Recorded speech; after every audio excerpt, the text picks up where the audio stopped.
Channel আরও একবার আপনাদের সবাইকে স্বাগত জানাই। যারা ভূত.com-এ আসতে চান তারা কিন্তু বাসায় বসেও আমাদের শোতে অংশ নিতে পারেন। আপনার ঘটনাটি রেকর্ড করে ফেলবেন, তো রেকর্ড করে ফেলুন। আপনাদের প্রত্যেকের হাতে স্মার্ট ডিভাইস রয়েছে এবং সেই মোবাইল ফোনের মাধ্যমে কিন্তু আপনারা আপনাদের ঘটনা রেকর্ড করে অ্যাটাচ করে পাঠিয়ে দিতে পারেন ইমেইলের মাধ্যমে। তাহলেই আর কোনো ঝামেলা নেই। যাই হোক, আমরা আসলে খুবই বেশি জোর দিচ্ছি, নেক্সট কয়েক মাস জোর দেব অডিও ক্লিপের ওপরে। চলুন কথা না বাড়িয়ে আরও একটি অডিও ক্লিপ শুনে আসি।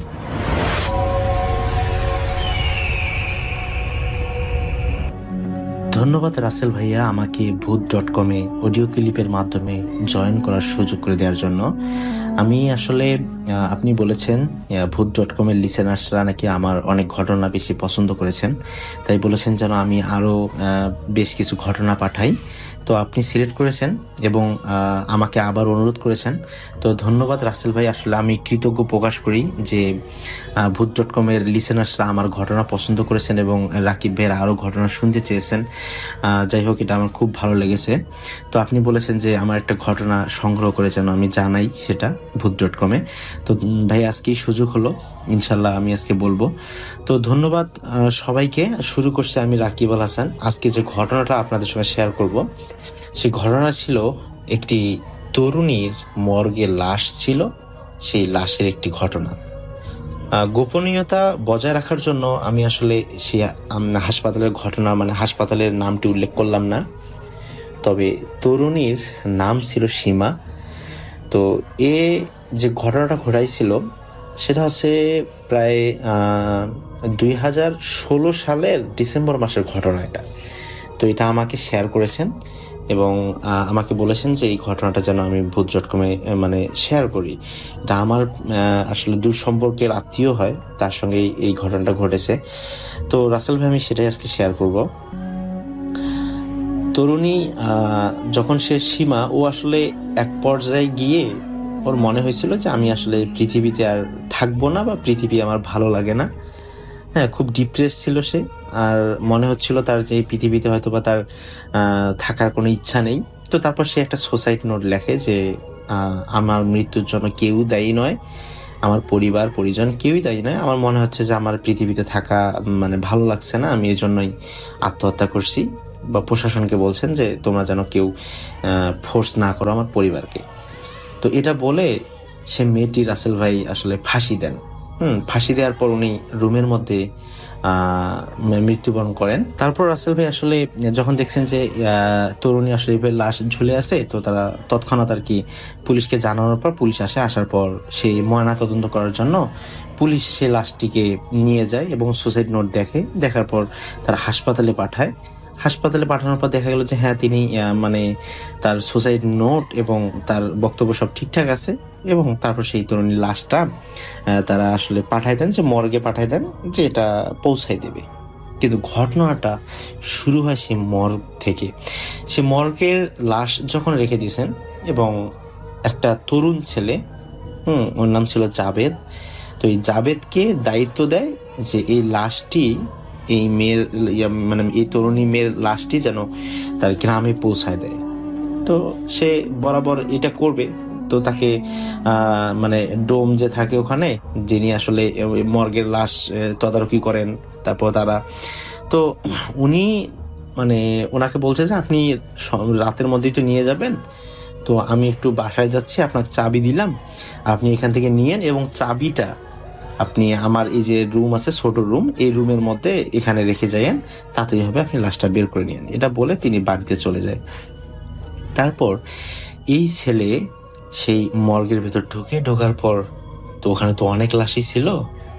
তো এই মেয়ের লাশটি যেটা, ওটা তো টাটকা লাশ, ওটাকে তো কোনোভাবে কোনো কিছু করা হয়নি।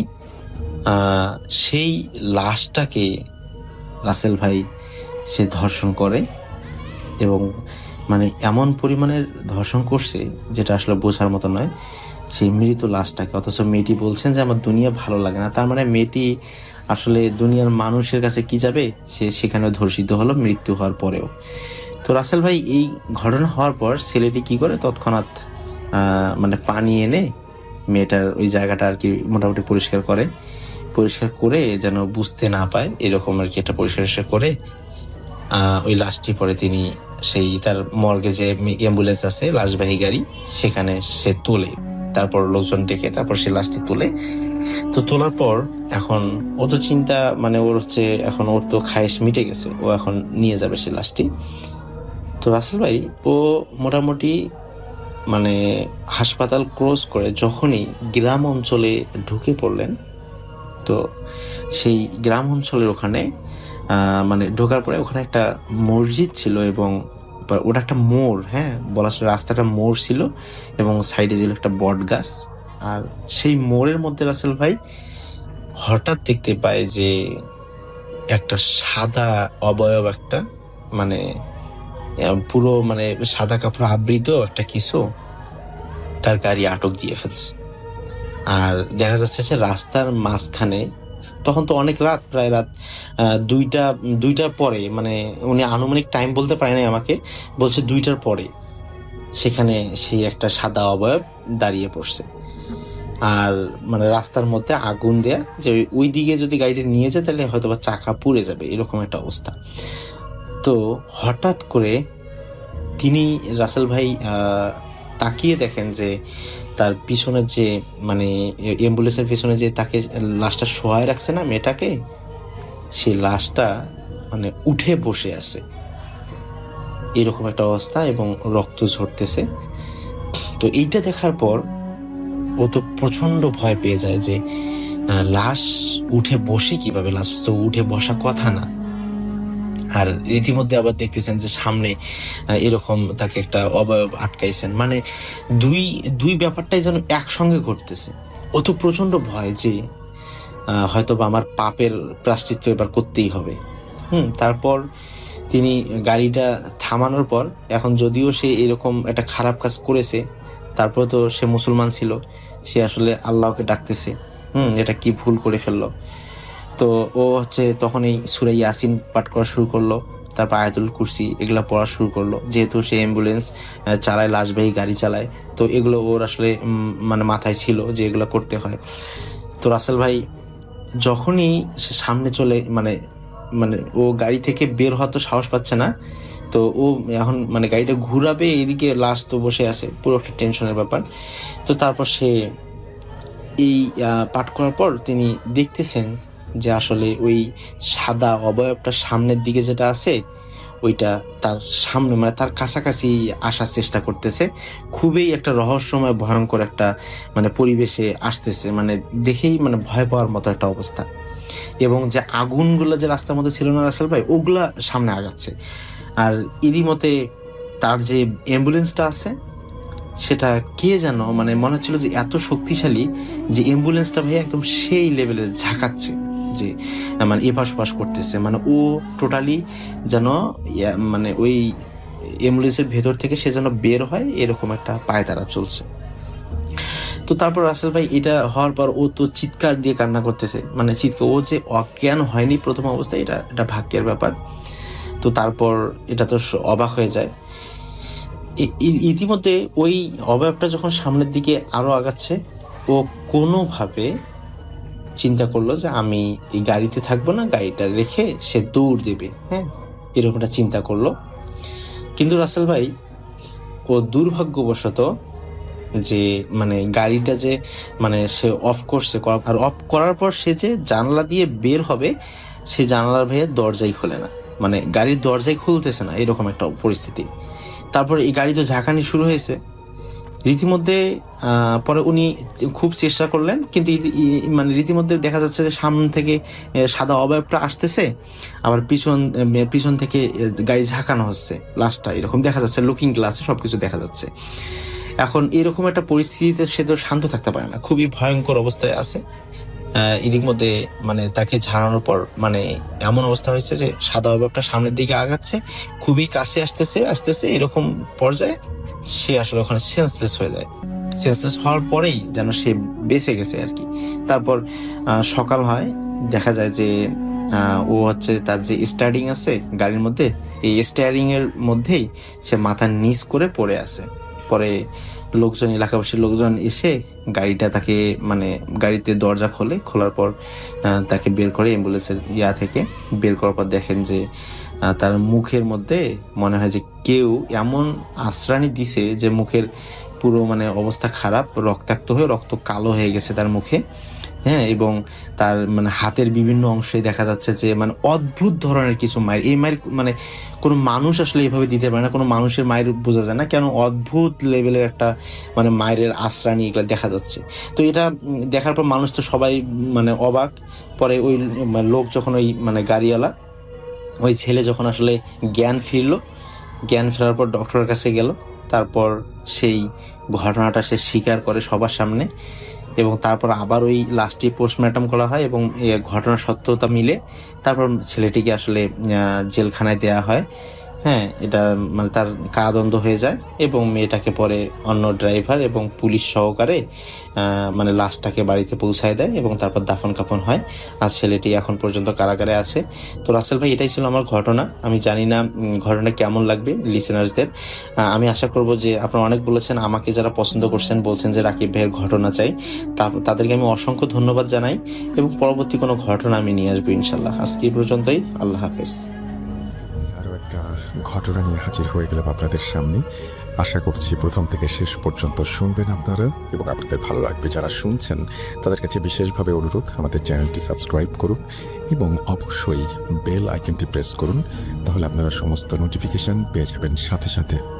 কথা না বাড়িয়ে আমরা ঘটনায় যাই। চলুন।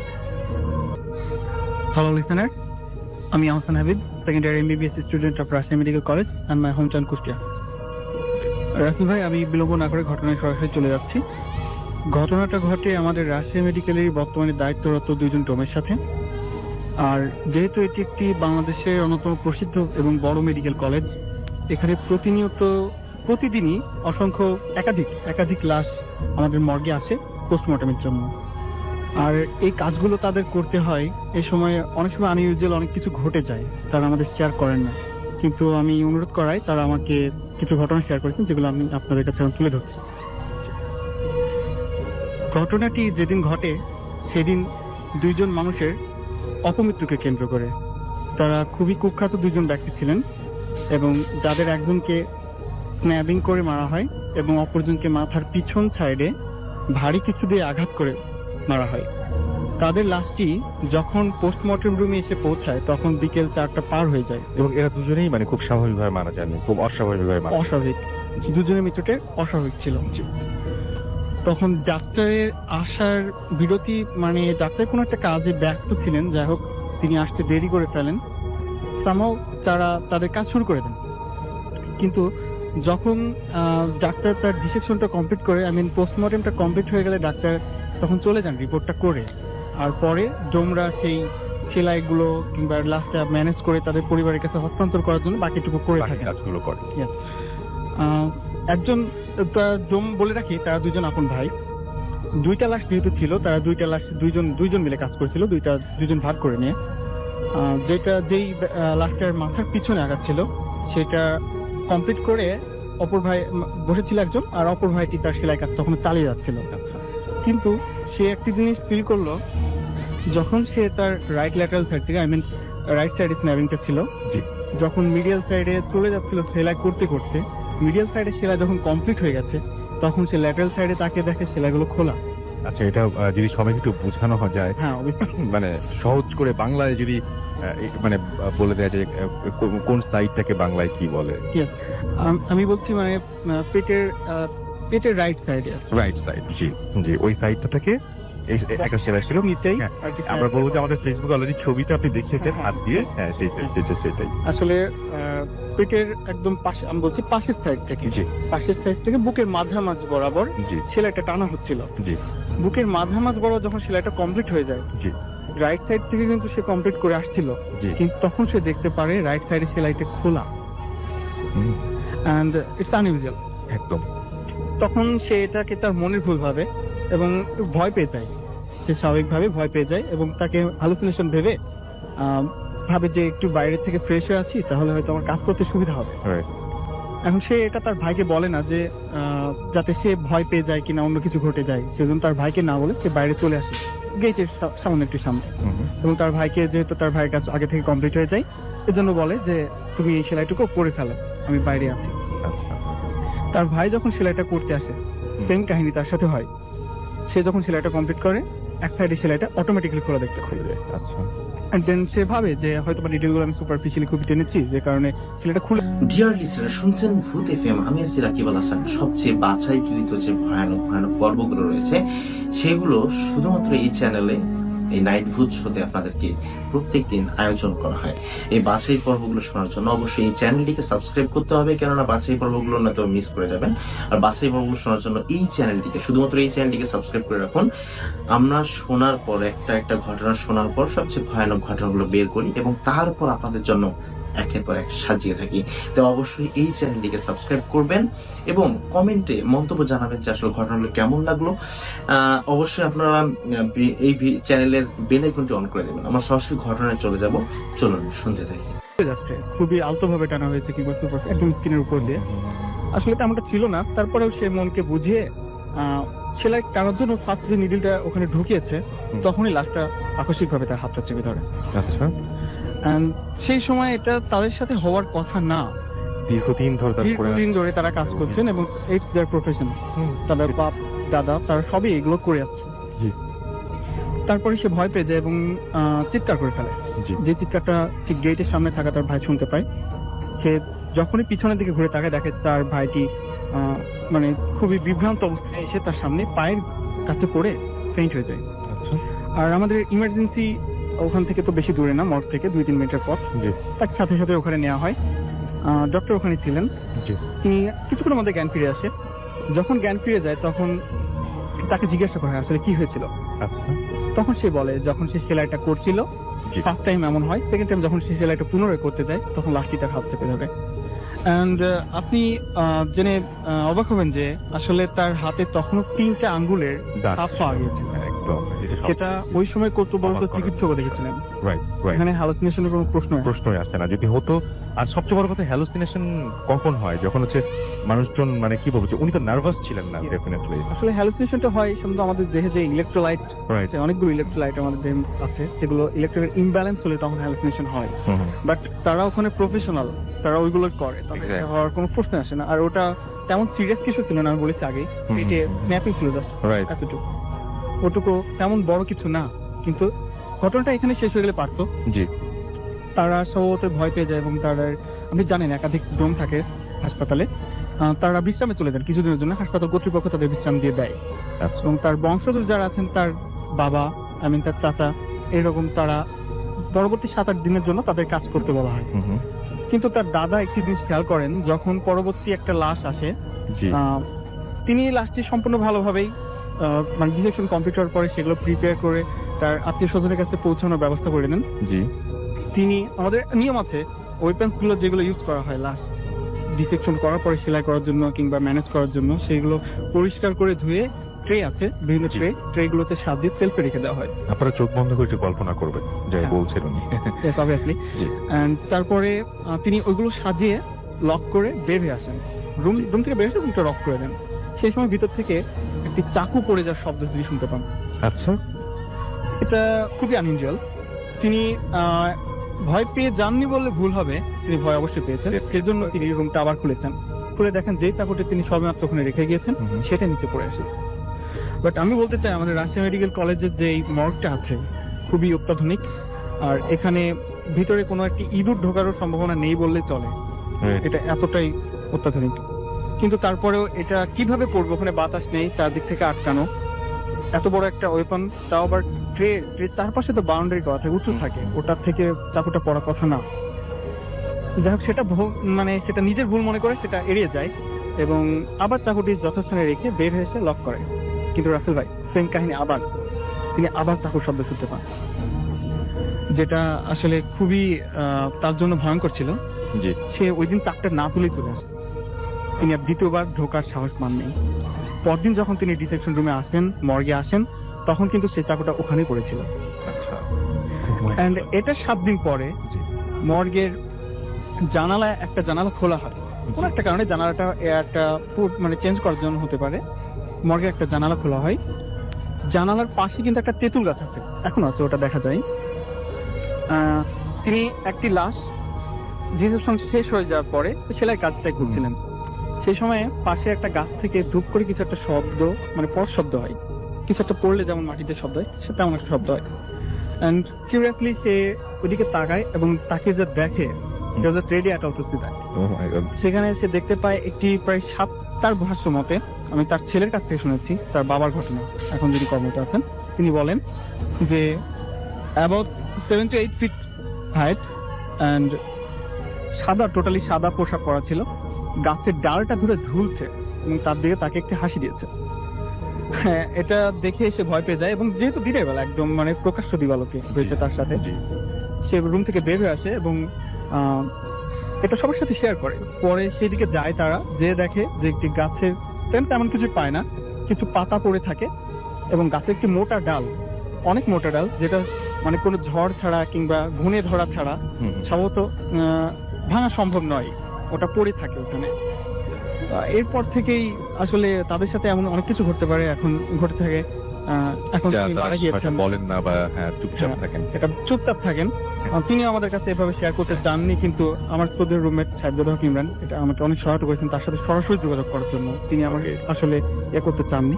আর পরাগ, তারপর রিপন, এরা আমাকে অনেক হেল্প করেছে ওখানে যাওয়ার Thank জন্য। you very much. Everyone happy. Thank you very much, আপনি এত চমৎকার একটা ঘটনা শেয়ার করেন আমাদের সাথে। আজকে বাড়ি আমরা ঘটনায় যাই, চলুন। আসসালামু আলাইকুম। জি বাবু। হ্যালো বুদ্ধহন লিসনার, আমি হারুন রশিদ, এসেছি 56তম MBBS batch, Rajshahi medical college থেকে। জি। আমার হোম ডিস্ট্রিক্ট সিরাজগঞ্জ জেলা। ওকে। আমি যে ঘটনাটি শেয়ার করব, ঘটনাটি আমাদের মেডিকেল কলেজের বর্তমান কর্মরত ডোম তার কাছে শোনা। ঘটনাটি ঘটেছিল তার দাদার সাথে, জি। তিনিও ছিলেন একজন পেশায় ডোম। ঘটনাটি 80-র দশকের। জি। রাজশাহী জেলার তানোর থানার জি। একটি গ্রামে জমি জমা সংক্রান্ত বিরোধ নিয়ে একজনের মাথায় আঘাত লেগে মৃত্যু হয়। স্বাভাবিকভাবে সেটা ময়নাতদন্ত করার জন্য রাজশাহী মেডিকেল কলেজে আনার ব্যবস্থা করা হয়। 80-র দশক বিধায় তখন গ্রাম অঞ্চলে একমাত্র বাহন ছিল গরুর গাড়ি। তো জেনারেলি সেটা গরুর গাড়িতে আনার ব্যবস্থা করা হয়। কোনো এক কারণে তাদের যাত্রা করতে প্রায় রাত হয়ে যায়। লাশের সাথে ছিলেন একজন চৌকিদার এবং গাড়োয়ান, জি। যারা পাশাপাশি বসেছিলেন। আচ্ছা। তারা যখন যাত্রা শুরু করলেন, 10-15 মিনিট ভালোই আগালেন আর কি। জি।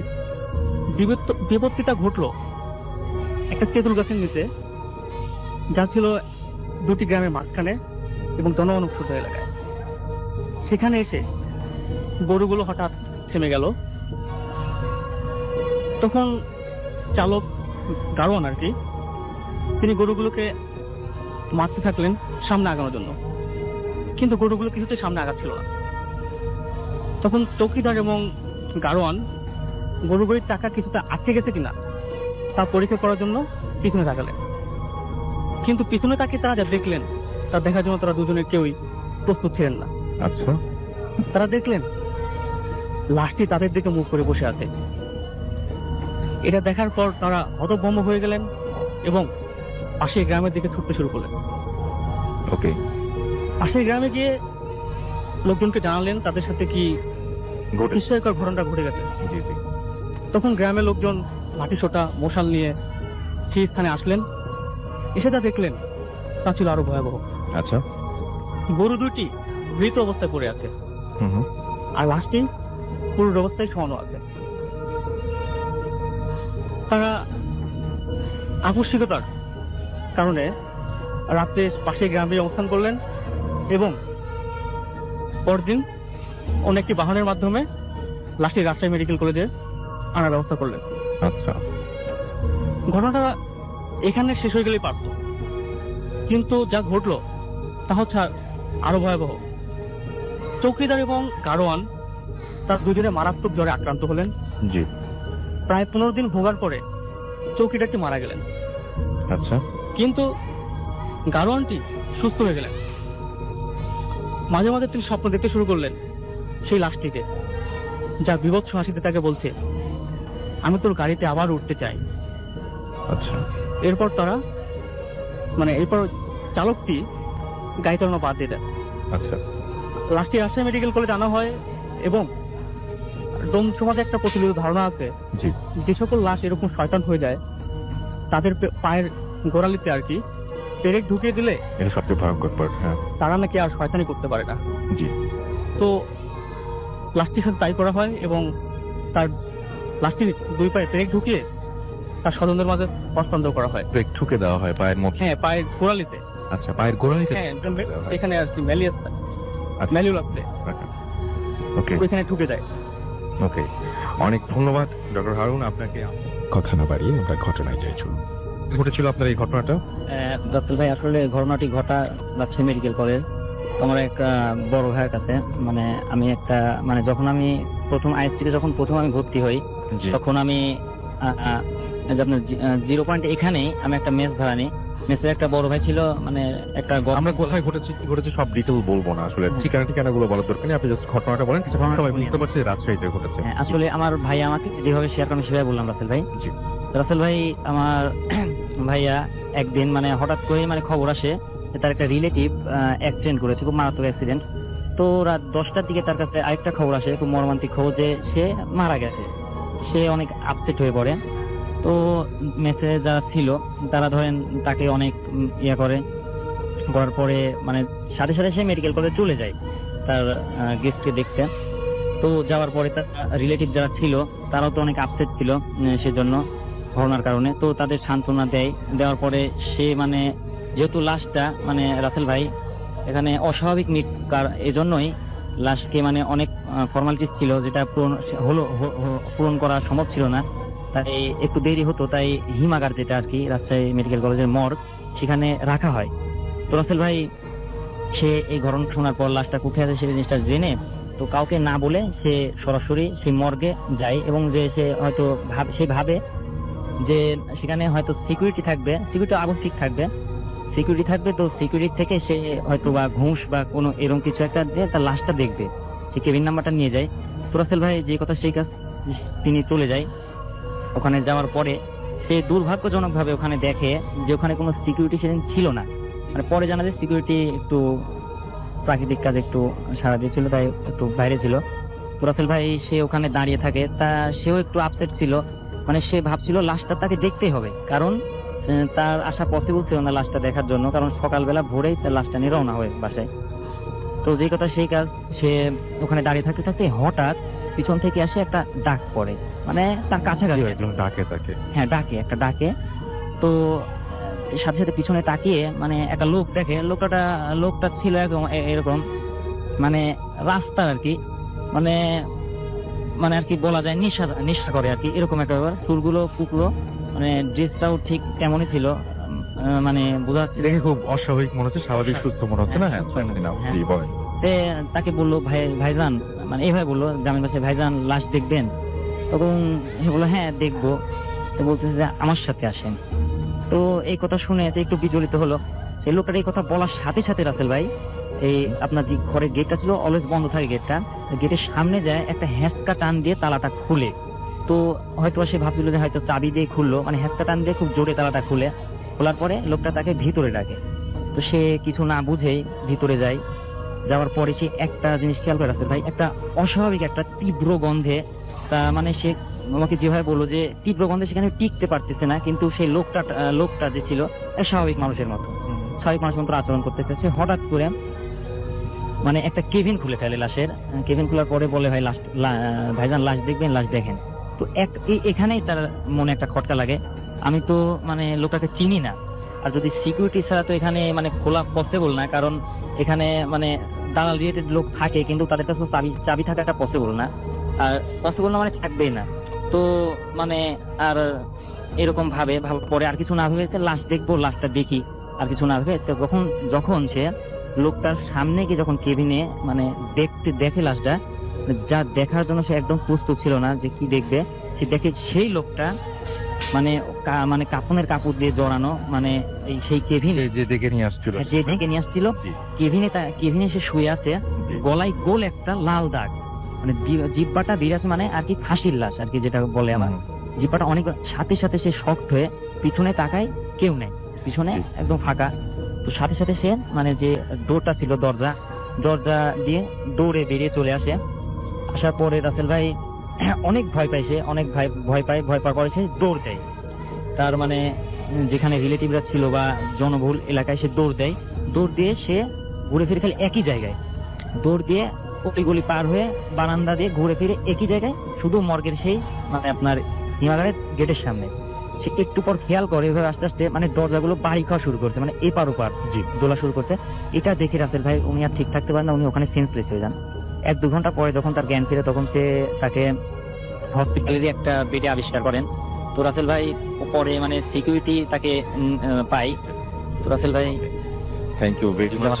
আপনার ঘটনার জন্য অনেক অনেক ধন্যবাদ আপনাকে। এবং আমরা একটু আবারও যাই আমাদের রাজধানীর কাছে। এবং রাজশাহীতে এরকম কিছু আপনি পুকুর না কিছুর কথা বলছিলেন, যে খুব এরকম ধরনের বেশ কিছু জায়গা আছে যে জায়গাগুলো বেশ কমপ্লেক্স। থ্যাংক ইউ রাসেল ভাই আমাকে আবার সুযোগ দেওয়ার জন্য। জি, রাজশাহীতে এমন অনেকগুলো পুকুরের নামে আমি শুনেছি যেখানে এমন আনিজল অনেক কিছু ঘটে। যেমন আমি হসপিটালের কথা বলছিলেন আপনি। আমাদের হসপিটালের পাশে যে পুকুরটা আছে, মর্গের পাশে যে পুকুরটা, নার্সিং কলেজের একদম সামনে, সেখানে ওখানে দায়িত্বরত যে গার্ড গুলো আছেন রাতে পাহারা দেন, তাদের মুখ থেকে শোনা, তারা বলেন তারা 4 জন ডিউটি করেন। একজন ভাগ করেন ডিউটিটা, দুইজন এইদিকে যাবে, দুইজন অপোজিট সাইডে যাবে, এমন সামথিং। তো দুইজন একদিন রাত্রে ওই দিক দিয়ে হাঁটছিল, তখন দেখতে পাই পুকুরের মাঝখানে কেউ গোসল করছে। শেপটা তারা সঠিকভাবে বলতে পারলো না, তারা বললো যে ফিমেল একটা ফিগার, তার বডির অর্ধেকটা পানির ভেতরে আর বাকি অর্ধেকটা উপরে। বাট ওটা দেখে তারা ভয় পেয়ে যায়, মনে একটু খটকা লাগে যে আসলে হাসপাতালে আপনি বুঝতে পারছেন এখানে এমন এত রাতে, রাত 12টা-1টার দিকে কেউ গোসল করতে যাবে একা একা, আবার পুকুরের মাঝখানে, ওরকম একটা হন্টেড প্লেস। বাট এটা শোনার পর তারা অপর দুজনকে ডাকতে যায় যে আসলে ঘটনাটা কি, তারা ভয় পেয়ে যায়। তখন তারা যখন ঘটনাস্থলে যায় দেখতে পারে পুকুরে পানিটা নড়ছিল, এন্ড পুকুরে ওঠার নামার জন্য যে সিঁড়িটা ছিল ওখানে ভেজা পায়ের ছাপ ছিল। ও আচ্ছা, তার মানে ওখানে কেউ ছিল। তার মানে ওখানে ওই পুকুরের জন্য একটি মাত্র রাস্তা, এবং ওই রাস্তার সামনে কিন্তু বাকি 2জন পাহারা ছিল, আর বাকি 2জন ছিল কিন্তু পুকুরের সামনে। তার মানে ওখানে আর কেউ থাকার কোনো স্কোপ নেই, কেউ ছিল না। তবে কি ছিল সেটাই সবচেয়ে বড় প্রশ্ন থেকে যায়।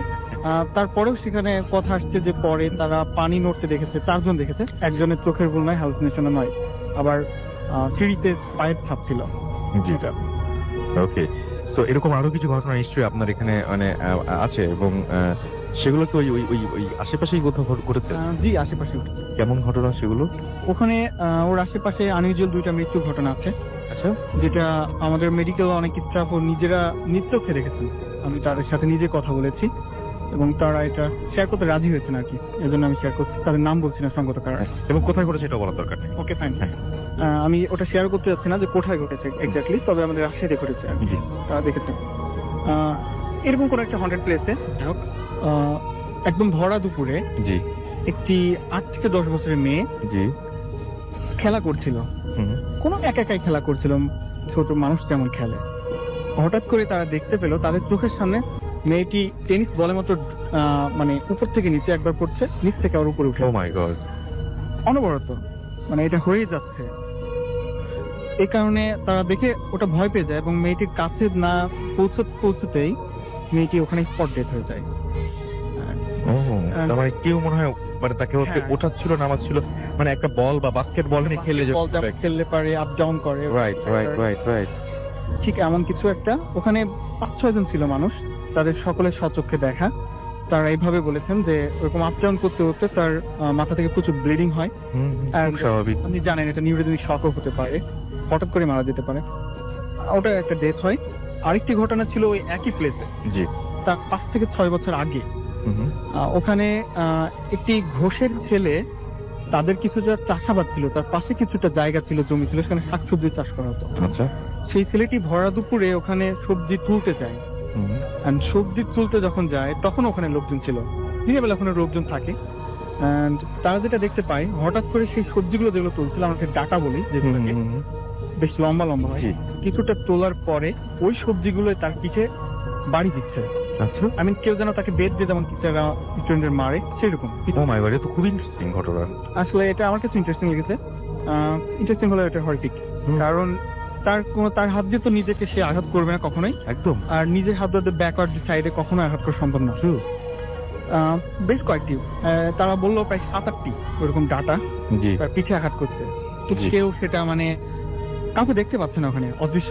জি তারপর তারাও সেখানে পৌঁছাতে না পৌঁছাতে সেখানে স্পট ডেথ হয় ওইটা। ওকে। এই প্লেসটা এখনো হরিফিক অ্যান্ড সবাই ওই প্লেসটাই, ওই একটাই প্লেস না, একটাই প্লেসে যেখানে একটা মেয়েকে আমরা দেখেছিলাম বাউন্স করতে Yes. ঠিক কয়েক বছর আগে আবার এই ঘটনা সেখানে ঘটেছিল। সো ওই প্লেসটার মধ্যে তার মানে নিশ্চয়ই মানে বোঝাই যাচ্ছে যে ওখানে কোনো একটা সমস্যা। ওই প্লেসটার পুকুরে কিন্তু পাক। এই প্লেসটা এই পুকুরটার পাশে। ওকে, সো এই তো ঘটনা আপনার। কথা না বাড়িয়ে আমরা ঘটনায় যাই, চলুন। নামটা একটু প্লিজ বলবেন, কোথা থেকে এসেছেন, তারপর আমরা কথা শুরু করবো। ডিয়ার লিসেনার্স, আমি নাদিম ফ্রম রাজশাহী। তো আমি সরাসরি ঘটনায় চলে যাচ্ছি। জি প্লিজ শুনি আপনার ঘটনা। তখন আমি ক্লাস 7-এ পড়ি, 2007। তো সেদিন ছিল 1 সেপ্টেম্বর, আমার বড় আপুর বার্থডে। তো আপু সেদিন হচ্ছে যখন ঘটনাটা শুরু হয় তখন জি। আমি আর আম্মু বাসায় ছিলাম না। হুম। আপু ছাদে যেয়ে এই সময় টাইম পাস করছিল, আর আপু বাসায় ছিল। তো সে যখন ছাদে যাওয়ার পরে দাঁড়িয়ে আছে, তো তার কানের কাছে, আপুর কানের কাছে কে জানি এসে বলে, সোনামুখী, আস্তে করে বলে। আচ্ছা তারপরে সে মানে মনে করে যে নিচ থেকে কেউ চিল্লাই বলছে, ওই কারণে আস্তে করে কানের কাছে এসে বাজছে। তারপরে সে পরপর আর 2বার শুনতে পাই যে তার কানের কাছে এসে স্পষ্ট শুনছে তাকে পরপর 2বার সোনামুখী আবার বলছে। তো সে দৌড়ে নিচে চলে যায় আব্বুর কাছে। তো আব্বুর কাছে যাওয়ার পরই সে একটা জিনিস খেয়াল করে যে তার 2 হাত ধরা চুড়ি। তো সে কিন্তু চুড়ি পরেছিল না, তার হাতে চুড়ি আসলো কি করে। তো সে একটু অবাক হয়। তারপরে সাথে সাথেই বাসার মেন গেটে কর্নার আওয়াজ। তো আব্বু আর আপু দরজার কাছে যায়, যে দরজাটা খুলতেই দেখে একটা বড় আকারে একটা কুকুর দাঁড়িয়ে আছে। তো আব্বু বলে দেখি এখানে কুকুর আসলে কি করে। তো কুকুরটাকে তাড়িয়ে দেওয়ার জন্য সিঁড়ি দিয়ে তাকে তাড়িয়ে দেয়। তো কুকুরটা নিচে নেমে চলে যায়। তো কুকুরটা অনেক আগে চলে যায়। আব্বু নিচে যে দেখে যে নিচের মেন গেটটাও বন্ধ, তাহলে কুকুরটা আসলো কি করে আর গেলই বা কোথায়, নিচে দেখা যায়নি আর। তারপর মেন গেটটা খুলতেই দেখে যে দরজার বাইরে একটা চশমা পড়ে আছে। চশমাটা পরিচিত লাগছিল অনেক। জি তো চশমাটা কাটতে যেয়ে দেখে যে আব্বু যে চশমাটা সবসময় ইউজ করে ওই চশমাটাই বাইরে পড়ে আছে। কিন্তু কিছুক্ষণ আগে পর্যন্ত তার চোখেই ছিল কিন্তু চশমাটা, কিন্তু কিভাবে বাইরে গেল তিনি বুঝতে পারেনি। যে সময় আমি আর আম্মু বাসা ব্যাক করি, বাসা ব্যাক করার পরে আম্মু জিজ্ঞেস করে কি ব্যাপার, সবাই নিতে কেন। তারপরে আব্বু বলে যে কিছু না, উপরে আসো। তো উপরে দিয়ে সবাই শুনলাম। তো সেই দিনের মতো আর কোনো সমস্যা হয়নি। পরের দিনে আবার ওই সন্ধ্যার দিকেই আব্বু বাসায় ছিল না, আমি আম্মু আর আব্বু বাসায় ছিলাম। তো ওই সময় দেখছি যে আমার রুমের লাইট অন অফ শুরু হয়েছে। আমার রুমের লাইটটা অন অফ হচ্ছিল, সুইচের শব্দ শোনা যাচ্ছিল। তো রুমে কেউ তো ছিল না, কিন্তু কেউ অন অফ করছিল। তারপরে আব্বু বাসায় আসলে আব্বু বলে যে না ওসব কিছু না, ওটা ইলেকট্রিক্যাল প্রবলেমের জন্য হতেই পারে, যাতে আমরা কেউ ভয় না পাই, কারণ আমরা ছোট ছিলাম। তারপরে সেদিনও সব শেষ দিয়ে রাত্রে যখন আমি ঘুমাতে যাই একটা জিনিস খেয়াল করছি যে আমার রুমে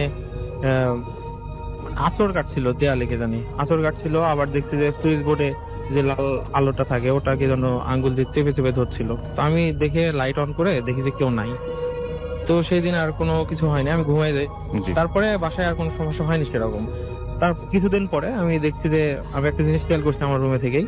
এই জিনিসটা আমি পরপর কয়েকদিন একই জিনিস খেয়াল করছি যে কে যেন একটা মানুষ, তার পুরা চেহারা দেখা যায় না, তার বডির কোনো অংশই দেখা যায় না, তার মাথাটাও ঢাকা। দেখছি যে একটা মানুষ আমার দরজার সামনে দাঁড়িয়ে থাকে। তো আমি যখন তাকে দেখার জন্য দৌড়ে যাই, সে ভ্যানিশ হয়ে যায়। আর একটা জিনিসই দেখছি যে যখন ভ্যানিশ হয় তখনই দেখছি যে জানালা দিয়ে একটা বিড়াল চলে যায়। বিভিন্ন দিন বিভিন্ন কালারের বিড়াল দেখছি আমি। এই জিনিসটা বেশ কয়েকদিন দেখছি। তো আমি একদিন চুপ করে কবিরাজের কাছে যাই। কবিরাজের কাছে যেয়ে আমি বিষয়গুলো জানাই। তো কবিরাজ বলে যে তোমার বাসায় অনেক প্রবলেম আছে, তোমার বাসায় যে আছে ও ইন্ডিয়া থেকে আসছে, তোমার আব্বুর সাথে খোঁজ নিয়ে দেখো। আর আমাদের বাসায় নাকি মানে ইন্ডিয়ান অনেক জিনিসপত্র দিয়েছে, যেমন হচ্ছে সাবান কেস, তারপরে আচ্ছা। হচ্ছে পাউডার কেস, তারপরে ইন্ডিয়ান হচ্ছে যে আগের যুগে যে বালাগুলো ইউজ করতো রাজরানীরা, এরকম টাইপের কিছু জিনিস দিয়েছে। তো আমি বাসায় এসে আম্মুকে জিজ্ঞেস করি আম্মু এরকম কিছু হয়েছে নাকি। তো হ্যাঁ এরকম তো কিছু হয়েছে, তুমি জানলা কি করে। তখন আমি বললাম যে আমি কবিরাজের কাছে গেছিলাম, আমাকে কিছু বলো না, কারণ আমি বললে তোমরা হয়তো যেতে দিতে না। আমি চুপ করে গেছিলাম, ওই আমাকে বলছে। তারপরে আমাকে দেখাই। আমি আসার আগে আপুকে জিজ্ঞেস করলাম যে ওগুলো আছেই না আমাদের বাসায়। তারপর বললো হ্যাঁ এখনো আছে। তারপরে এইভাবে তো হয়। আর একটা ব্যাপার কি যে আপুর কাছে চিঠি লিখতো। আর মেন ব্যাপার কি ভাই যে ওই দিনটা আপুকে পছন্দ করতো, হ্যাঁ সেই জন্যই এত কিছু এত কিছু করতো। Thank you very much. এবং আপনার এখন কি সব ঠিক আছে? এখন হচ্ছে বাসায় অনেক ধরনের প্রবলেম হতো, ও অনেকবার দেখাও দিয়েছে। একবার এসেছিল আব্বুর রূপ ধরে, তো আম্মু তখন বুঝতে পারে, তো আম্মু দোয়া পড়া সে বিভিন্ন রূপ ধরেও আছে। হ্যাঁ রূপ ধরে আসে। তো আম্মু তখন একবার বুঝতে পারছিল, সেদিন আব্বু আবার বাসায় ছিল না, মানে অনেক রাত হয়ে আসতে আসতে। তো আম্মু যখন দোয়া পড়া শুরু করলো, তো আম্মু নিজে স্পষ্ট দেখছে যে ওই মানে বিছানা থেকে হচ্ছে মানে বিছানার পাশে বসেছিল। জি। আম্মু যখন দোয়া পড়া শুরু করে, তখন বিছানা থেকে লাফ দিয়ে ওই হচ্ছে মেঝের ঠিক এক হাত উপরে, মানে সাঁতার কাটে না যেভাবে পানিতে মানুষ, ওইভাবে সাঁতার কাটতে কাটতে রুম থেকে অনেক মানে ভয়ানক একটা আওয়াজ করতে করতে রুম থেকে বের হয়ে চলে যায়। এটা Okay. ছিল। অনেক ধন্যবাদ আপনাকে আপনার ঘটনার জন্য। এবং আমরা কোনো কথা হবে না, আমরা পরবর্তী ঘটনায় যাবো এবং আমাদের সমস্ত ঘটনাগুলোই এখানে নিয়ে রেখেছেন দেখতে পাচ্ছি, যারা মেডিকেল কলেজের সাথে রিলেটেড। ওকে, অলরাইট। রাজশাহী শিক্ষানগরী আমরা জানি, রাজশাহী ইউনিভার্সিটি, ইঞ্জিনিয়ারিং ইউনিভার্সিটি, তারপর রাজশাহী বিশ্ববিদ্যালয়, রাজশাহী মেডিকেল কলেজ, এগুলো নিয়েই রাজশাহী, কিন্তু রাজশাহীতে ভালো ভালো বেশ কিছু স্কুল এবং তো রয়েছে, এবং সেগুলো সবগুলোই পুরনো, এবং সেগুলো নিয়ে হয়তো অনেক ঘটনা রয়েছে। রাজশাহীতে অনেকগুলো পুকুর রয়েছে, অনেক পুরনো রাস্তা রয়েছে, অনেক পুরনো ভবন রয়েছে। রাজশাহীর আশেপাশে রয়েছে পুঠিয়া প্যালেস। এছাড়াও আমরা জানি যে নাটোরের যে প্যালেসটা রয়েছে সেটারও ঘটনা আমরা জানি। একদিকে গৌড়ের পুরো মানে একটা অংশ রয়েছে চাঁপাইনবাবগঞ্জের দিকে আমরা জানি, এবং সেখানে রয়েছে সোনা মসজিদ। সো পর্যটনের জন্য তো খুবই ভালো, ভয়ের জন্য খুব ভালো। আপনি এখানে আসলে ভয় এবং পর্যটনের যে ব্যাপারটা দুটো একসাথে হবে, মানে আপনি দেখতেও পাবেন, ঘুরতেও পারবেন, সেই সাথে ভয়ও পাবেন। কারণ এইখানে ইতিহাসের মধ্যে ডুব দিবেন, এবং ডুব দিয়ে যখন উঠবেন তখন আপনি মানে একটা অন্যরকম অনুভূতি, ইতিহাসও জানা হবে, সে সাথে ভয়ও পাওয়া হবে। সো জানা এবং পাওয়া দুটো সংমিশ্রণ করবে রাজশাহীতে। আমরা চলে যাচ্ছি আমাদের পরবর্তী ঘটনায়। লিখছেন আমাকে যিনি মেইল, তিনি বলছেন যে ঘটনাটি আপনি পড়ে শোনালে আমি খুশি হব। হ্যালো রাতুল ভাই, কেমন আছেন? আশা করি ভালো আছেন। আমি জাহিদ, আমার বাড়ি রাজশাহী জেলার দুর্গাপুর থানাতে। আমি যে ঘটনাটি বলছি তা আমার এক ভাইয়ের সাথে ঘটে যাওয়া ঘটনা। আমি ঘটনাটি আমার মতো করে বলছি। ঘটনাটি 3 বছর আগের। আমি রাজশাহী মেডিকেল অ্যাসিস্ট্যান্ট ট্রেনিং স্কুলে পড়ি। পড়াশোনার শেষ বছরে আমাদেরকে বিভিন্ন হাসপাতালে পাঠানো হয় ইন্টার্নি করার জন্য। আমার বাড়ির হাসপাতাল পাশে হওয়ার কারণে আমি ইন্টার্নির জন্য দুর্গাপুর হাসপাতাল বেছে নিই, যাতে আমার অনেক সুবিধা হয়, কারণ ওইখানকার সবাই আমার পরিচিত। ঘটনাটা ঘটে ওই হাসপাতালে। ইন্টার্নি করার সময় একদিন আমার ডিউটি পড়ে রাতে, তবে আমি একা না, আমার সাথে আরো 5 জনের এক টিমের ছিল। ডিউটি করার সময় রাত প্রায় 1:30 কি 2টা হঠাৎ করে একটা কান্নার আওয়াজ পেলাম। কান্নার আওয়াজটা ছিল অনেকটা জোরে। আমি অনেক ভয় পেয়ে গেলাম আর ভাবতে লাগলাম কে এত রাতে কাঁদছে। আমি এবার আওয়াজটা অনুসরণ করে 2 তালাতে গেলাম। গিয়ে দেখি একটি অ্যাক্সিডেন্টের রোগী মারা গেছে, আর তার পাশে একজন কাঁদছে। সেই রাতে আমি যখন নিচে নামতে থাকি, তখন হঠাৎ করে আমি শুনতে পাই কেউ পেছন থেকে কাঁদছে। আমি ভাবলাম হয়তো মৃত রোগীরা কেউ হবে। আমি যখন তাকে সান্ত্বনা দেবার জন্য তার কাছে যাই, তখন হঠাৎ সে উধাও হয়ে যায়। আমি ভয় পেয়ে তাড়াতাড়ি করে আমার যে টিম ছিল তাদের কাছে চলে আসি। আসার পর আমি তাদেরকে ঘটনা বলি, তারা ঘটনাটা শুনে হাসতে থাকে। আমিও ঘটনা কাউকে বলি না, যদি তারাও হাসাহাসি করে, তাই আমি ব্যাপারটা চেপে যাই। কয়েকদিন যাবার পর এক রাতে আমি ইমার্জেন্সি রুমের পাশ দিয়ে যাচ্ছি। রুমে যে পাশ দিয়ে আমি যাচ্ছিলাম, ওইখান থেকে আমি দেখলাম যে কিছু দূরে কেউ একজন বসে আছে। জায়গাটাতে আলো না থাকায় আমি মুখটা ভালোভাবে দেখতে পাচ্ছিলাম না। আমি তার কাছে যেতে থাকি দেখার জন্য। কাছে গিয়ে দেখি কেউ নেই। এবার আমি ভীষণ ভয় পেয়ে গেলাম, কারণ এরকম ঘটনা এর আগেও ঘটেছে আমার সাথে। আমি আবার ফিরে আসার জন্য যখন পেছন ঘুরি, তখন দেখি যে আমি যা দেখলাম তা দেখার জন্য আমি প্রস্তুত ছিলাম না। আমি দেখলাম সেই অ্যাক্সিডেন্টে মৃত রোগীটা সাদা কাপড় পরে আমার দিকে রক্ত মাখা চোখে তাকিয়ে আছে, এবং তার সারা মাথা দিয়ে রক্ত পড়ছে, আর সেই রক্ত সাদা কাপড়ে লাল করে ফেলছে, সাদা কাপড়টায় লাল হয়ে যাচ্ছে। এবার আমি চিৎকার দিয়ে অজ্ঞান হয়ে যাই, এবং পরদিন সকালে আমি আমার জ্ঞান ফেরে, এবং তখন আমি নিজেকে হাসপাতালের বেডে আবিষ্কার করি। সবাই জানতে চায় ওইখানে কি হয়েছিল। আমি সব কথা তাদেরকে খুলে বলি। ঘটনাটি আমার এলাকায় জানাজানি হলে সবাই স্যারকে বলে আমার ডিউটি দিনে করার ব্যবস্থা করে দিতে। এরপর থেকে আমি কখনো নাইট ডিউটি করিনি, আর ওই জায়গাতে কখনো যাইনি। এই ছিল আমার ঘটনা, এবং ভালো লাগলে পড়ে শোনাবেন। হ্যাঁ, এটাই। এবং আমার কাছে মনে হয় যে ডক্টররা যখন কোনো ঘটনা বলেন, বা যারা মেডিকেল অ্যাসিস্ট্যান্ট যাই বলি না কেন, তারা তো বেসিক ব্যাপারগুলো জানেন যে এটা আসলে হ্যালুসিনেশন ছিল কিনা, এটা কি নার্ভাস ব্রেকডাউন হয়েছিল কিনা, বা এটা আসলে কি ঘটলো। অন্যদের চাইতে হয়তো একটু বেশি শিওর হয়ে যান, এবং আসলেই এটা কি ভয়ের অসুখ নাকি আসলে এটা ঘটেছে, সেটা ডাক্তাররা খুব ভালো বুঝতে পারে। যাচ্ছে আমাদের পরবর্তী অতিথি রাজশাহী, আমাদের ওই যে বোথ এফএম হরর ক্লাবেও তিনি রয়েছেন জয়েন্ট সেক্রেটারি হিসেবে। তিনি ভয় পেয়েছিলেন একবার রাজশাহীতে, এবং আপনি তো বলছিলেন যে রাজশাহীতে একটা সময় অনেক পুকুর ছিল এবং সেই পুকুরগুলো নিয়ে নানান ধরনের কাহিনী শোনা যায়, তাই না? হ্যাঁ, অনেক শোনা গেছে এই ধরনের পুকুর নিয়ে অনেক ধরনের ঘটনা ঘটেছে। আচ্ছা, আপনার সাথে কি ঘটেছিল? আমার সঙ্গে যে ঘটনাটা ঘটেছে আসলে সেটা যতদূর সম্ভব মনে হয় 1991 সাল হবে। জি। আমি তখন 88 সালের দিকে মঞ্চে কাজ করছিলাম, মঞ্চনাটকে। তো আমার হাতে খড়ি দিয়েছেন রাজশাহীর একজন প্রবীণ নাট্যগুরু, হচ্ছে গোলাম পাদন, কিছুদিন আগে মারা গেছেন। যাই হোক, ওনার ইয়ের জন্য আমরা একটা রিহার্সালে গিয়েছিলাম বালিয়াপুকুর। সেখান থেকে রাত্রি 1টার সময় ফেরার সময় আমরা 3 জন আসছিলাম। একজনের বাসা ছিল হচ্ছে আলিফলাম ভাটার মোড়, একজনের বাসা ছিল বালিয়াপুকুর এবং বেলদার পুকুর, বেলদার পাড়া, এবং আমার বাসা হচ্ছে হোসনিগঞ্জ। আচ্ছা, আমরা 3 জন আসার সময় দস্তুর মন্ডল মোড়ের ওখানে যার বাসা হচ্ছে আলিফলাম ভাটার মোড়, তিনি চলে গেলেন, এবং আমি এবং হচ্ছে বেলদার পাড়া মোড়ের বাসা যার, আমরা দুজন হাঁটতে হাঁটতে এসে বেলদার পাড়া মোড়ে যার বাসা, সে বললো যে আমি কি এগিয়ে দিব কিছু দূর। ঠিক আছে, প্রয়োজন নেই, আমি চলে যাব। তো উনি চলে গেলেন, আমি তখন হাঁটতে হাঁটতে চলে আসছি রেশমপট্টির ওই রাস্তাটাতে, যে রাস্তাটা এখন বড় করা হচ্ছে, ভাঙছে আর কি, ওই রাস্তা দিয়ে আমি হাঁটতে হাঁটতে আসছি। হাঁটতে হাঁটতে আস্তে আস্তে কিছু দূর আসার পরে হঠাৎ করেই আমার কাছে মনে হলো কি যেন আমার সামনের দিকে এগিয়ে আসছে, এবং আমি এগিয়ে আসার ইয়েটা দেখে আমি হঠাৎ তাকিয়ে দেখলাম আকস্মিক ভাবেই যে একটা সাদা কি যেন আমার দিকে এগিয়ে আসছে। আমি ভালো করে লক্ষ্য করে দেখছি একটা সাদা কাপড়, শুধু কাপড় দেখা যাচ্ছে, যে রাস্তা দিয়ে মাঝখান দিয়ে হেঁটে আসছে আমার দিকে, এবং সময়টা ছিল শুধু একটা সাদা কাপড়, শুধু একটা সাদা কাপড়। আচ্ছা, আমি কোনো কিছু দেখতে পাচ্ছি না কি, হ্যাঁ, মানে কোনো মুখ কিংবা মাথা, কোনো অবয়ব, কিছু দেখা যাচ্ছে, অবয়ব বা সাদা কাপড়, যে শুধু সাদা কাপড় একটা আমার দিকে এগিয়ে আসছে। আমি এইটা দেখার ফলেই আমি ভোঁ দৌড় দিয়েছি, একেবারে ইয়েতে সাগরপাড়া মোড়ের। তখন ওই সাগরপাড়ার মোড়ের যে রাস্তাটা আছে, ওই রাস্তাটা কিন্তু তখন হয়নি। আচ্ছা, হ্যাঁ, কারণ যে রাস্তাটা ছিল সরু রাস্তা ছিল, সেই রাস্তাটাও আরো ভয়ঙ্কর ছিল। আমি ভয়ে ওইদিকে আর এগোচ্ছি না। আমি এই সাগরপাড়া মোড়ে এসে কোনো ব্যক্তিকে পাই কিনা সে বিষয়টা দেখার জন্য ওখানে দাঁড়ালাম, যে হেল্প নেব, যে এরকম রাস্তায় এরকম ঘটনা ঘটেছে, আমাকে একটু হেল্প করুন, আমি অন্তত রানীবাজার পর্যন্ত আমাকে একটু এগিয়ে দেওয়ার জন্য।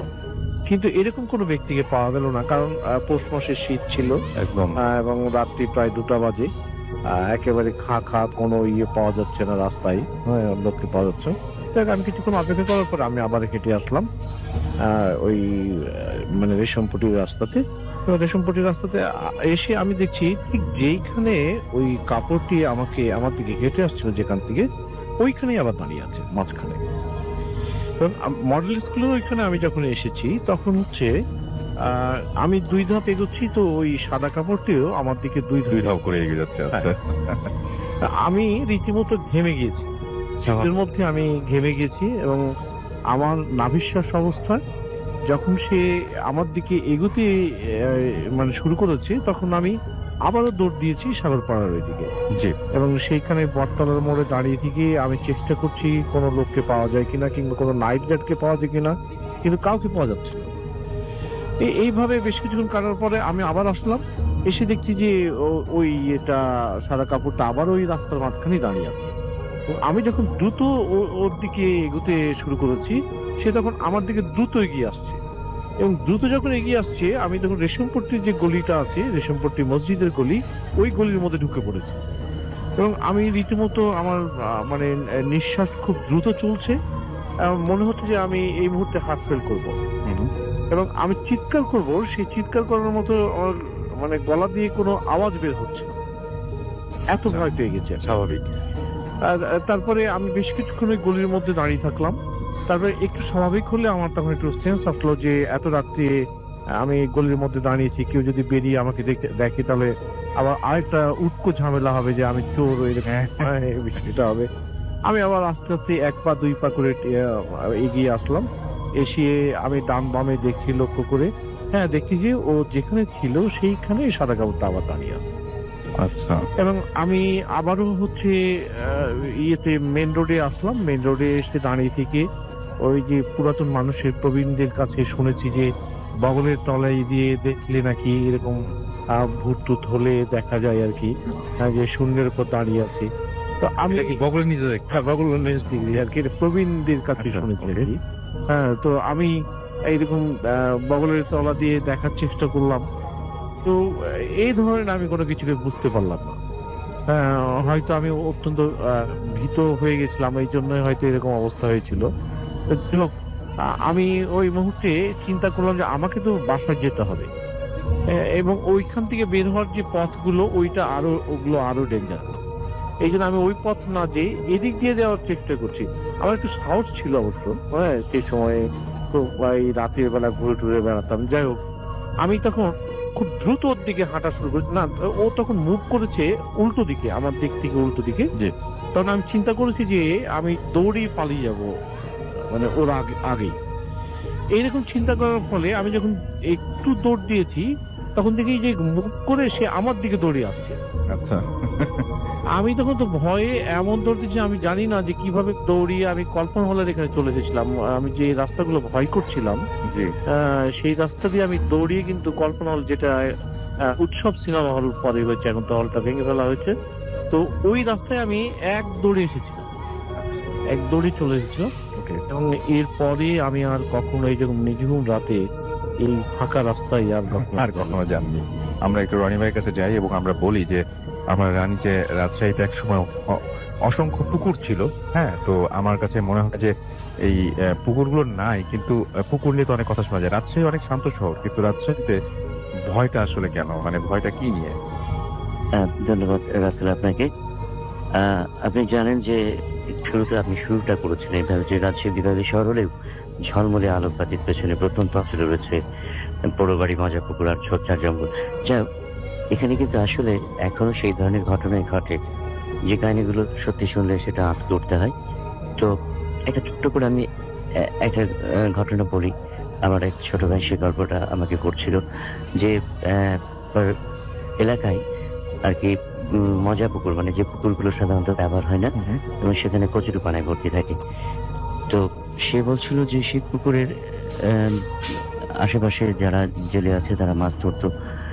তো প্রায় 2 জন ব্যক্তি আর কি মাছ ধরতেন। তো একজন অপেক্ষা করতেন। তো একজন ব্যক্তি মাছ ধরতে এসে দেখে তার সেই সঙ্গীটি নেই। তো ঘটনাটা এরকম যে কারণ কি, তো যাই হোক উনি বাড়ি ফিরে যান। কিছুক্ষণ পর তাকে ডাক দেয় তার বন্ধু, এবং ডাকার পরে 2 জন মিলে মাছ ধরতে যায় এটা শহরের মধ্যেই ঘটনা? শহরের একটু বাইরে অঞ্চলে।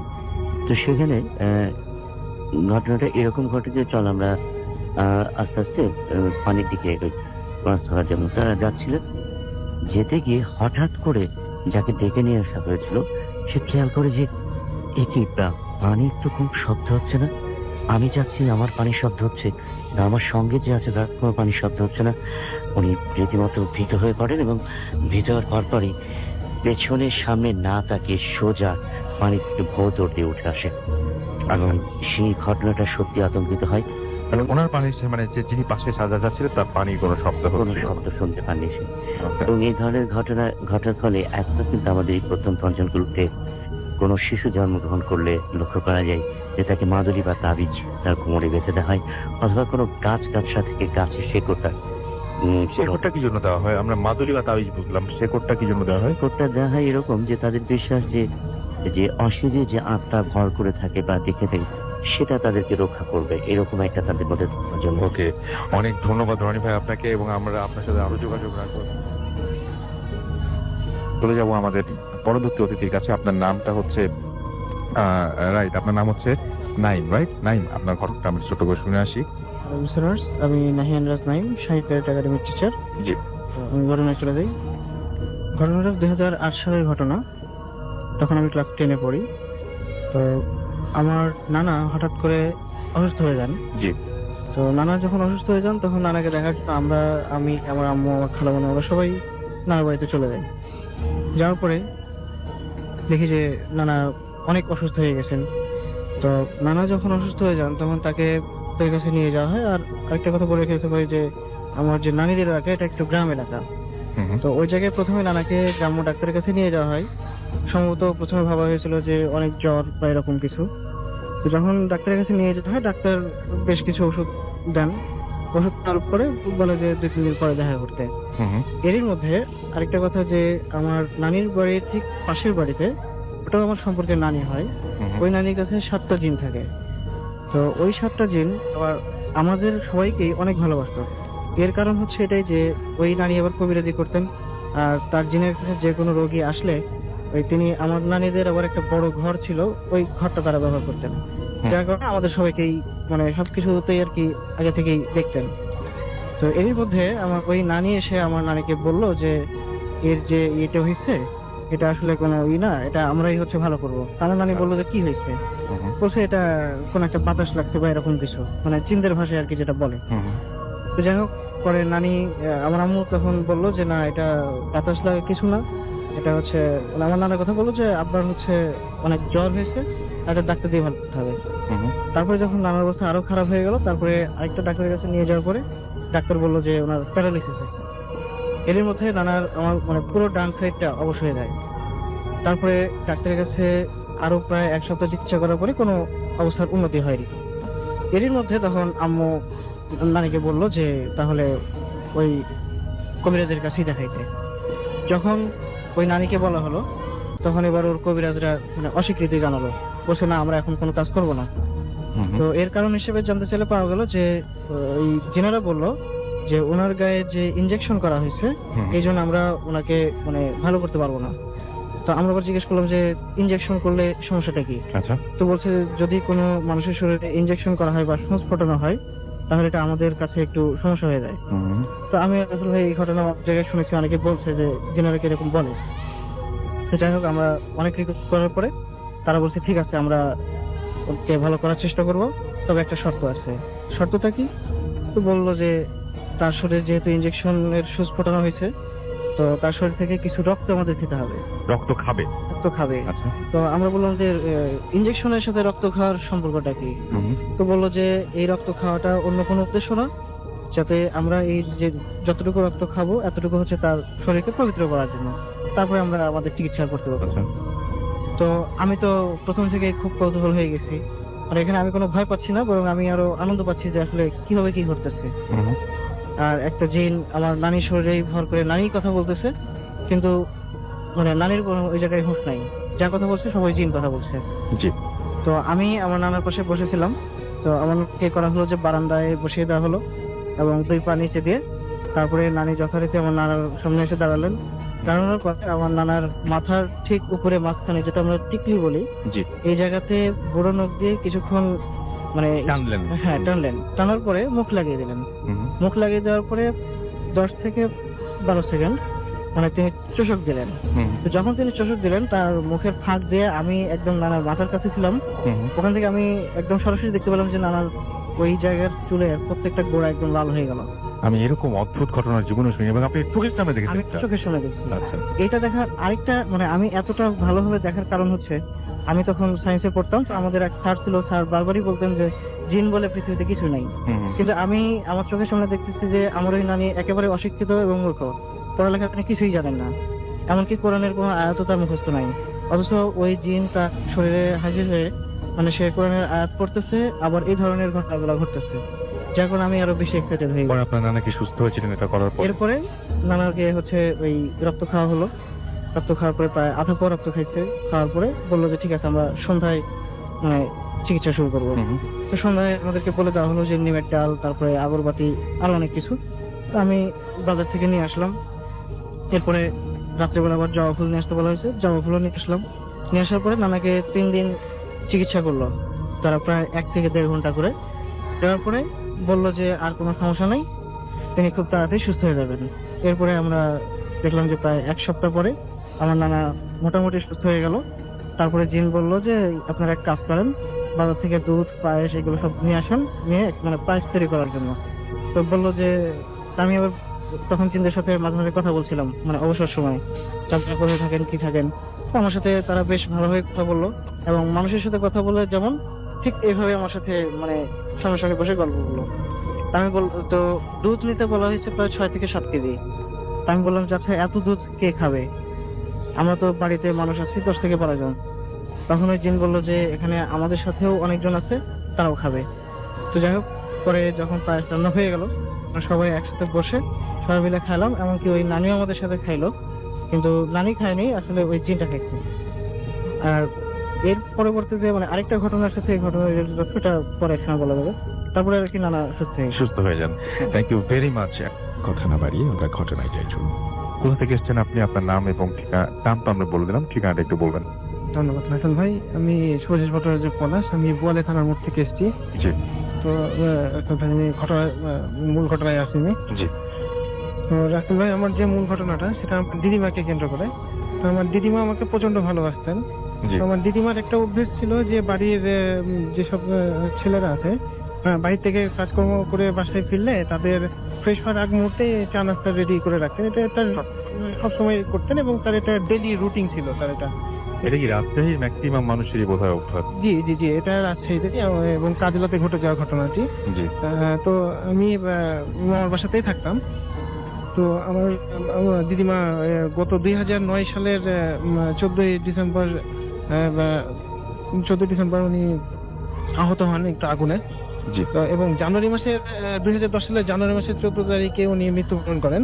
তো রাসেল ভাই বলে রাখি যে উনার মৃত্যুর ঠিক 5 দিনের মাথায় আমি রাত্রিবেলায় প্রাইভেট পড়িয়ে যখন বাসার দিকে ফিরে আসছি, তখন আমি বলে রাখি যে আমার মামার বাসা 2 তলা বিশিষ্ট।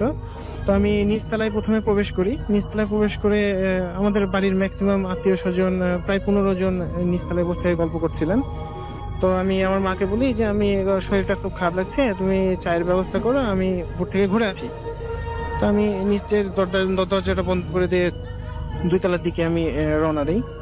তো 2 তলায় 2টা দরজা পার করে হচ্ছে ঘরের মধ্যে প্রবেশ করতে হয়। তো প্রথম দরজাটি আছে টিনের দরজা।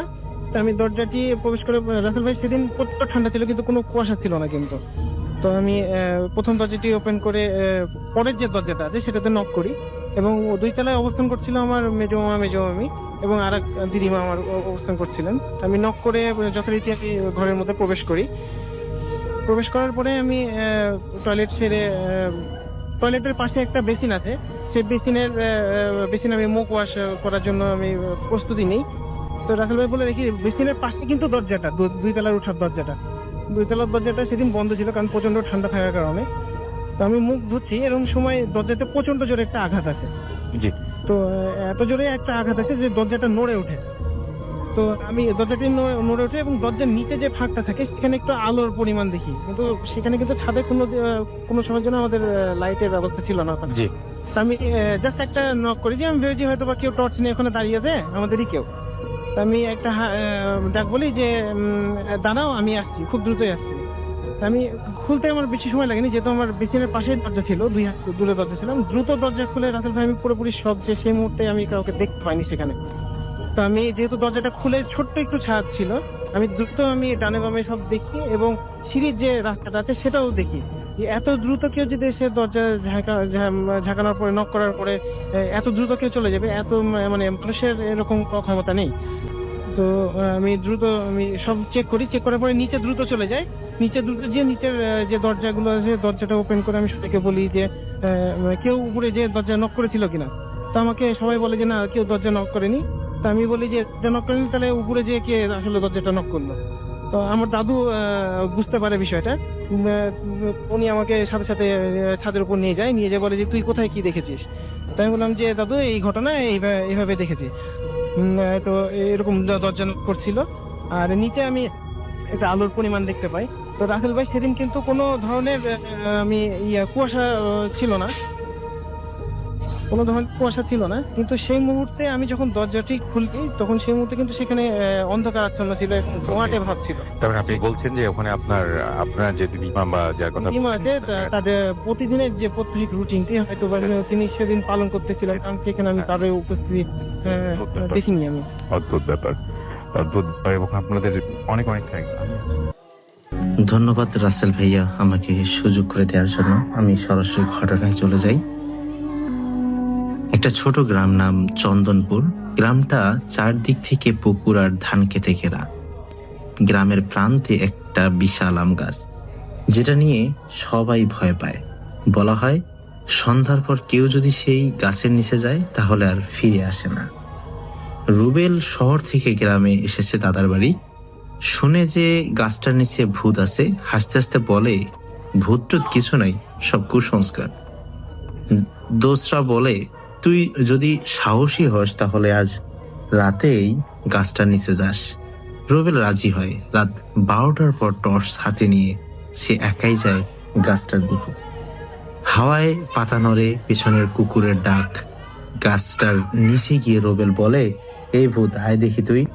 কিছুক্ষণ কিছু হয় না, হঠাৎ টর্চ নিভে যায়। তারপর পিছন থেকে কেউ ধীরে ধীরে বলে, আমি তো এসেছি। রুবেল ঘুরে দেখে কেউ নেই, কিন্তু গায়ে এক ঝাপটা ঠান্ডা বাতাস লাগে। তারপর মাটির নিচ থেকে শব্দ আসে। হঠাৎ গাছের গোড়ার মাটি নড়ে উঠে আসে একটা মেয়ের কঙ্কাল। মাথার চুল লম্বা, মুখে আধা গর্তের মতো ফাঁকা চোখ। রুবেল দৌড়াতে যায়, কিন্তু পা যেন মাটিতে আটকে গেছে। মেয়েটা এগিয়ে এসে ফিসফিস করে বলে, তুই আমায় ডাকলি, এখন কোথায় যাবি? তারপর রুবেল আর চিৎকার দিতে পারে না, শুধু চোখ বড় বড় করে তাকিয়ে আছে। পরদিন সকালে গ্রামবাসী দেখে রুবেল গাছটার নিচে পড়ে আছে, চোখ খোলা, মুখে ভয় জমে আছে। কেউ কাছে যায় না, শুধু গ্রামের বৃদ্ধ হাফেজ সাহেব বলেন, এই গাছের নিচে বছর 10 আগে একটা মেয়ে আত্মহত্যা করেছিল গ্রামের বিশ্বাসঘাতকতায়। এখন তার আত্মা যারাই ডাকে তারাই নিয়ে যায়। রুবেলের মুখে কাদা মাটির মতো কিছু লেগেছিল। আমি এসেছি। এরপর থেকে কেউ রাতের বেলায় ওই রাস্তা দিয়ে যায়। গাছটার নিচে কারো কান্নার শব্দ শোনা যায়, আমায় কেন ফেলে গেলে। আর মাঝে মাঝে গাছের ডালে একটা ছায়া দেখা যায়, লম্বা চুল, সাদা কাপড়, বাতাসে দুলছে। আর যখন বাতাস থেমে যায় ছায়াটা হাসে। আরেকজন এলো। দর্শক, এটাই ছিল আজকের ঘটনা। কেমন লাগলো অবশ্যই জানাবেন।